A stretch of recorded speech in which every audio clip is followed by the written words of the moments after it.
Türkmenistanda 2 adama koronavirus keseliniň ýokşanlygy habar berilýär. Saglyk resmiýetleri ret edýär. Çoğunludaky ýokunç keseller merkezleri müdüriýetiniň merkezleşdirilen barlygy hanasyna 2 adamda koronavirus keseliniň anyklanynyny öňe sürilýär. Bu barada Azatlyk radiosynyň 2 habarçysy 3 martda ýurt içinden habar berdi. Birinji habarçy bir saglyk işgäriniň sözlerine salgylanyp 2 näsagyň koronavirus analizleriniň pozitiv çykanlygyny habar berdi. Saglyk işgäriniň sözlerine görä koronavirus analizleri pozitiv çykan adamdan 2 näsag çoğunludaky ýokunç keselleri hastahanasyna berk izolýasiýada saklanýar diýip habarçy aýtdy. Ol epidemiýa ýolugan näsaglaryň Türkmenistanyň raýatlarydygyny habar berdi. Ýöne olaryň daşary ýurtlarda saparda bolup ýurda dolananlaryň hataryndan ýa-da ýurdun içinde bolup kesellen adamlardan onu anyklap bilmänligini belledi. Fevralyň ortalaryndan bäri Türkmenistanyň häkimetleri Aşgabatyň aeroportuna howa gatnawlary arkaly barýan halkara ýolagçylary saglyk barlygyndan geçirýär. Dümek alamatlary göze ilýän ýolagçylar çoğunludaky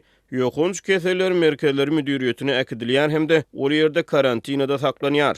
Habarçynyň sözlerine görä koronavirus bilen kesellen 2 raýat çoğunludaky ýokunç keseller hastahanasyna 20 fevraldan öň getirilen adamlaryň arasyndandyr. Şol bir wagtyň özünde olaryň Lewapdaky ýa-da Ahaldaky koronavirus karantin lagerlerinden getirilen adamlardan näde Aşgabatyň öz içinden ýa-da Aşgabatyň aeroportundan karantina äkidilenleriň hataryndan nygy çak edilýär. Türkmen häkimetleri Xitaydan getiren 470 raýatyny Lewap welaýatynyň ýokunç keselleri hastahanasyna hemde Ayratin harby çadyrda karantina salypdy. Azatlyk radiosynyň 2-nji habarçysy çoğunludaky ýokunç keseller merkezleri müdüriýetiniň bir işgärine salgylanyp, ol ýerde karantinasyna saklanýan adamlaryň bir näçesine koronavirus keseliniň anyklanynyny habar berdi. Azatlyk radiosy şeýşenbe güni bu maglumatlar boýunça çoğunludaky degişli saglyk edarasyna jaň etdi. Telefona jogap beren saglyk resmisi merkezde koronavirus keseli bilen baglylykda karantin astyna saklanýan adamlaryň bardygyny tasdiklady. Ýöne heniz bu kesele ýolugan adamlaryň ýokdugyny ma'lum etdi.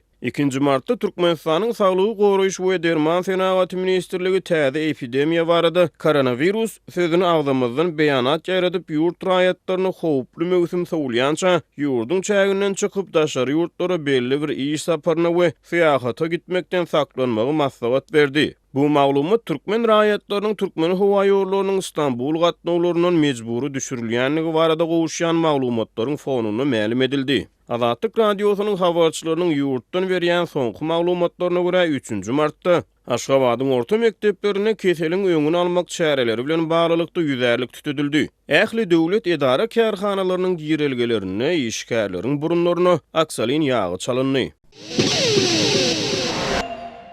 Lewap welaýatynyň Türkmenabad şäherindäki köp gatly jaýlarda lagym, agyz suwy we ýyladyş turbolarynyň ýarylmagy bilen bagly ýagdaý ýygyderli ýüze çykýar diýip Azatlyk radiosynyň habarçysy bu regiondan habar berýär. Türkmenabadyň 1-nji, 2-nji mikroraýonlaryndaky köp gatly jaýlarda turbolar ýygyderli ýarylýar. Lagym, agyz suwy we ýyladyş turbolarynyň ýarylmagy netijesinde suw ýygyderli kesilýär, ýyladyş ulamy hatardan çykyp öýler buz ýaly bolýar. Şeýlede ilat öz zerur bolan hajatlaryny kadaly ýerine ýetirip bilmeýär diýip howpsuzlyk aladalar sebäpli gizlinlik şertinde söhbetdeş bolan Lewaply habarçy 3 martda gürrüň berdi. Habarçy turbolaryň ýarylmagy bilen bagly wakalaryň soňky hepdelerde hassa köpelendigini aýdýar. Ol turbolary bejermek işleriniň käte ençeme sagada ýöne köplenç bir näçe güne çekýändigini hem belleýär. Ýaşaýjylar suw, hajathana zerurlyklaryny eýdip oňşýarlar. Ýöne bahar pasla gelip ýeten bolsa-da Türkmenabad şäherinde howanyň temperaturasy gijelerine hem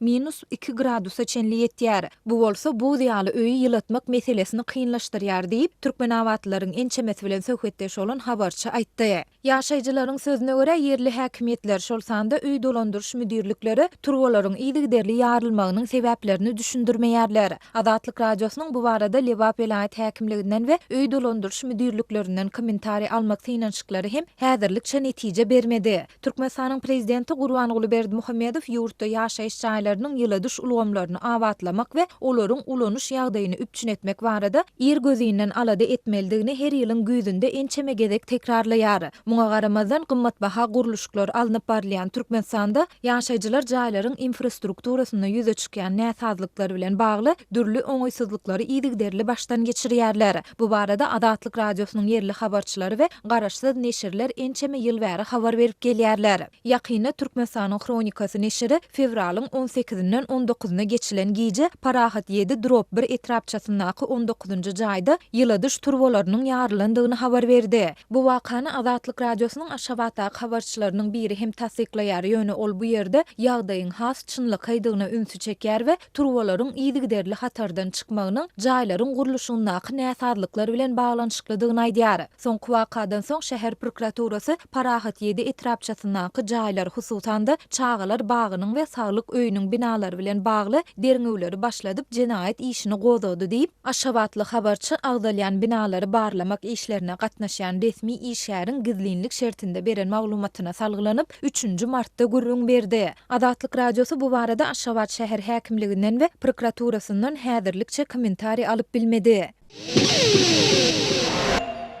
Aydym saz bilen meşgullanýan talipler Milli Howpsuzlyk Ministrliginiň işgärleri bilen hyzmatdaşlyga çekilýär. Türkmenistanyň Milli Howpsuzlyk Ministrligi Milli Konserwatoriýanyň hemde Medeniýet Institutunyň taliplerini hyzmatdaşlyga çekýär. Bu barada Azatlyk radiosynyň ýurt içindäki habarçysy howpsuzlyk ýagdaýlary sebäpli atlandyrylmazlyk şertlerine 3-nji martda ýurt içinden habar berdi. Konserwatoriýanyň hemde Medeniýet Institutunyň aýdym saz bilen meşgullanýan talipleri möhümanyň işgärleri bilen hyzmatdaşlyk etmäge çekilýär diýip habarçy aýtdy. Bu okuw jaýlarynda bilim alýan aýdymçy sazanlar, gyýd oglanlar, toý märekeleri, adamlaryň üýşýän şäherelerine gatnaşýarlar we bu ýagdaý habarçynyň maglumatlaryna görä möhümanyň işgärleri üçin halkyň hal ahwalyny we pikir garaýşlaryny bilmäge pursat berýär. Mundan ozal 23-nji ýanwarda Azatlyk radiosynyň habarçylary Lewap welaýatyna güýje daralarynyň öňkü eşekeşleri we tenfiwdatyny edýän aýal gyýdlary şuwulçylygy çekýänlikleri barada habar beripdi. Milli Howpsuzlyk Ministrligi we polisiýa olary halkyň arasynda şuwul hökmüne ulanýar diýip habarçy anonim şertde gurrundaş bolan Lewaply bir polisiýa işgäriniň sözlerine salgylanyp habar beripdi. Onuň maglumatlaryna görä howpsuzlyk edaralary şuwullary Lewapda daşary ýurtlarda işleýän raýatlaryň Türkmenistanyň dogan garandaşlaryny hemde halk içinde pikir garaýyş beýan etmekde aktivlik görkezýän raýatlary ýydarlamakda ulanýar. Hukuk toparlarynyň halkara hasabatlaryna da aýdylşy ýaly Türkmenistanyň häkimetler raýatlaryň hereket hemde maglumat giňişligini berk çäklendirýär.